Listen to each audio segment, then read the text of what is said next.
Un chef de guerre dans l'est de la République démocratique du Congo. La Cour pénale internationale le fait comparaître à nouveau à La Haye pour confirmer ou pas les charges qui pèsent contre lui, crimes de guerre et crimes contre l'humanité supposés. Ilham Taoufiki. Les procédures de la Cour pénale internationale sont longues. Le 26 mars dernier, Bosco Ntaganda comparaissait pour la première fois devant la CPI pour écouter les charges qui pesaient contre lui. 13 chefs de crimes de guerre, 5 de crimes contre l'humanité présumés commis en Ituri entre 2002 et 2003. Un an plus tard, Terminator, comme on l'appelle, s'apprête à comparaître de nouveau pour une audience de confirmation des charges.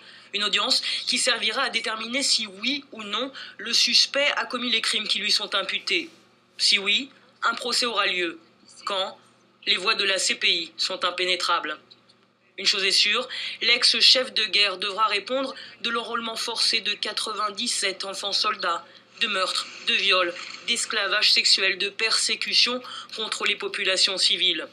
Il y a un an, l'ancien chef d'état-major de l'Union des patriotes congolais, ex-M23, s'était déjà dédouané de tous ces crimes présumés.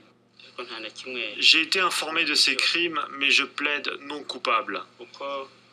Bosco Ntaganda s'est rendu le 18 mars dernier à l'ambassade des États-Unis à Kigali, au Rwanda, après 7 ans de cavale. Une reddition non pas guidée par la contrition, mais par la volonté de sauver sa peau, selon de nombreuses sources. Le chef de guerre était acculé, traqué par une partie de ses anciens alliés du M23, lâché aussi par le Rwanda, le grand parrain selon le